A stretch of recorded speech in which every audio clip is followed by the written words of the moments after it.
Rose press box office நேயர்களுக்கு அன்பு வணக்கம். நிகழ்ச்சிக்குள்ள போறதுக்கு முன்னாடி லைக், ஷேர், சப்ஸ்கிரைப் பண்ணுங்க. வாங்க நிகழ்ச்சிக்குள்ள போலாம்.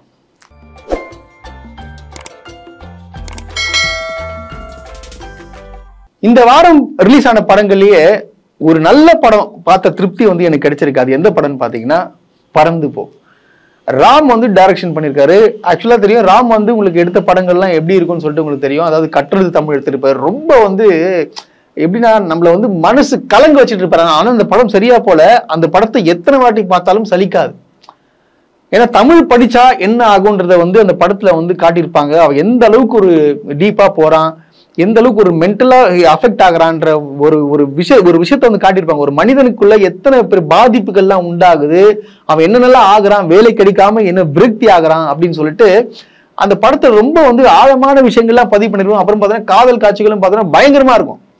அதுவும் யுவன் சங்கர் ராஜா மியூசிக்லாம் சொல்லவே தேவையில்லை, பயங்கரமா போட்டிருப்பாரு அந்த படத்துல. பாட்டு பாத்தீங்கன்னா அதுல இளையராஜா கூட பறவை எங்க இருக்கிறா என்ற ஒரு பாட்டை ஒன்று பாடியிருப்பாரு. அது வேற லெவலுங்க அந்த படம். ஃபர்ஸ்ட் படம் இது யாரா இவர் இந்த டைரக்டர் அப்படின்னு சொல்லிட்டு பார்க்க வச்சது பார்த்தோம்னா கற்று தமிழ். அதுக்கப்புறம் பார்த்தீங்கன்னா உங்களுக்கு தரமணி எடுத்திருப்பாரு, அப்புறம் பேரன்பு, இது போல வித்தியாசமான கதைக்களங்கள். அதாவது ரொம்ப இந்த படம் பார்த்தாலே உங்களுக்கு மனதை ஏதோ ஒன்று பண்ணும். ராம் படம் நீங்க படம் பார்த்தாலே உங்களுக்கு ஏதோ ஒண்ணு, அது படம் பார்த்து உடனே உங்களால வெளியே வர முடியாது. கண்டிப்பா அந்த படத்தை பத்தி ஒரு 2 நாட்களாவது யோசிக்க வைக்கக்கூடிய படங்கள்ல எடுப்பாரு. ரொம்ப ராவான படங்கள்லாம் எடுத்திருப்பாரு ராம் அவர்கள். ஆனா இந்த பறந்து போன்ற ஒரு படம் பார்த்தீங்கன்னு வச்சுங்களேன், உங்களை அப்படியே நெகிழ வச்சிருங்க. அதாவது நீங்க பார்த்து நீங்களும் டிராவல் பண்ற மாதிரி ஆயிடுவீங்க. நீங்க அதாவது அப்பாக்கும் பையனுக்கும் உண்டான கனெக்ஷன், அப்புறம் அம்மாக்கும் பையனுக்கும் உண்டான கனெக்ஷன் எப்படி இருக்கும்ன்றத இந்த படத்தை பக்காவா காட்டியிருக்கிறாங்க. ஒரு ரோட் ட்ரிப் போற மாதிரியே சீன்லாம் நிறைய ஒரு படம் ஃபுல்லா அதான் வரும். அப்போ நடக்கிற இன்சிடென்ட்லாம் பார்க்கும்போது நெகிழ வச்சிருவாருங்க. அதுல ஒரு சின்ன ஒரு சீனை ஒன்று சொல்றேன் கேளுங்க. பாத்தீங்கன்னா அங்க தங்கறதுக்கு அவங்க பாட்டிக்கிட்ட சண்டை போட்டு அந்த பையன் வந்துருவான். வந்துட்டு வெளியே பாத்தீங்கன்னா போயிட்டே இருக்கும்போது ரூம்ல தங்க எங்கேயாச்சும் ரூம் எடுக்கலாம்னு சொல்லிட்டு போவாங்க. ரூம் கிடைக்காது. அவன் பாத்தீங்கன்னா ஒரு மழை வரும். மழை வந்தா ஒரு பிரிட்ஜ் மாதிரி இருக்கும், அதுக்குள்ள ஒதுங்குவாங்க. அப்போ அங்க வீடே இல்லாத ஒருத்தர் இருப்பாரு. வாங்கப்பா மழையில் நினைச்சிட்டீங்களான்னு சொல்லிட்டு ஒரு டவலை கொடுப்பாரு, தொடச்சிட்டு பாத்தீங்கன்னா இவங்க அங்க தங்கிடுவாங்க. அவர் பேர் என்ன சொல்லுவாரு பாத்தீங்கன்னா எம்பரர்னு சொல்லுவாரு. காலையில இவங்க தூங்கி ஏஞ்சிருப்பாங்க. ஏஞ்ச உடனே பாத்தீங்கன்னா அவர் என்ன பண்ணுவாருன்னா டிஃபன் வாங்கிட்டு வருவாரு. என்னப்பா தூங்கி ஏஞ்சிட்டீங்களா, உங்களுக்கு இட்லி வாங்கிட்டு வந்திருக்கேன், நீங்க போயிட்டு குளிச்சுட்டு வாங்கன்னு சொல்லுவாரு. அதாவது வீடு இல்லாதவர் எப்படி நடந்துக்கிறாரு அப்படின்ற ஒரு விஷயத்த காட்டியிருப்பாங்க. அது ரொம்ப அருமையா இருக்குங்க. அது அதாவது அவங்க அம்மா யாராவது சொல்லிட்டாங்க, அந்த பையன் ஏத்துக்க மாட்டான். ஃபீல் பண்ணி அவன் காட்டுற, அதாவது அந்த பையன் கூட ரியாக்ஷன்ஸும் சரி, அம்மா மேல வச்சுக்கிற பாசமும் சரி, அப்பா மேல வச்சுக்கிற பாசமும் சரி, பயங்கரமா இருக்குங்க. அதாவது எனக்கு இந்த சிவா பாத்தீங்கன்னா டைமிங் காமெடி நிறைய இருக்கும். பாத்தீங்கன்னா முன்னாடி படங்கள்லாம் பாத்தீங்கன்னு வச்சுக்கலாம் நடிச்சிருப்பாருலாம் கிடையாது, சும்மா சாதாரண வருவார் போவார். பட் ஆனா இந்த படத்துல ராம் அவர்கள் சிவாக்கு என்ன தெரியும், அவரை எப்படி பண்ண வச்சா நல்லா இருக்கும்ன்றத புரிஞ்சுக்கொண்டு அவரை பண்ண வச்சிருக்காங்க. சிறப்பா பண்ணிருக்காரு சிவா. சிவா நடிச்ச படத்திலேயே ஒரு ஆக்டிங் ஸ்கோப் உள்ள படம் எதுன்னு பாத்தீங்கன்னா பறந்து போன்ற ஒரு படம் மட்டும்தாங்க.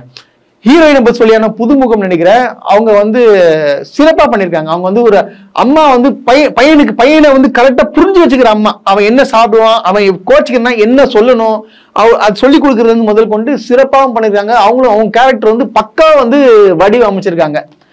இந்த படத்தோட பிளஸ் என்ன தெரியுமா, இந்த படத்துல ஒரு நெகட்டிவான சீனே ஒண்ணு கிடையவே கிடையாது. ஒரு மனதை பாதிக்கப்படக்கூடிய சீன் எதுவுமே கிடையாது. அந்த பையன் அடிக்கடி பார்த்தீங்கன்னா காணா போயிடுவான். ஆனா காணாலாம் போக மாட்டான். காணா போயிட்டான் என்னடா அது தேடுவானோ, இப்படி ஆகுமோ அப்படி ஆகுமோன்னு சொல்லிட்டு அவன் யோசிப்பான். அப்படிலாம் கிடையாது, உடனே கிடைச்சிருவான்.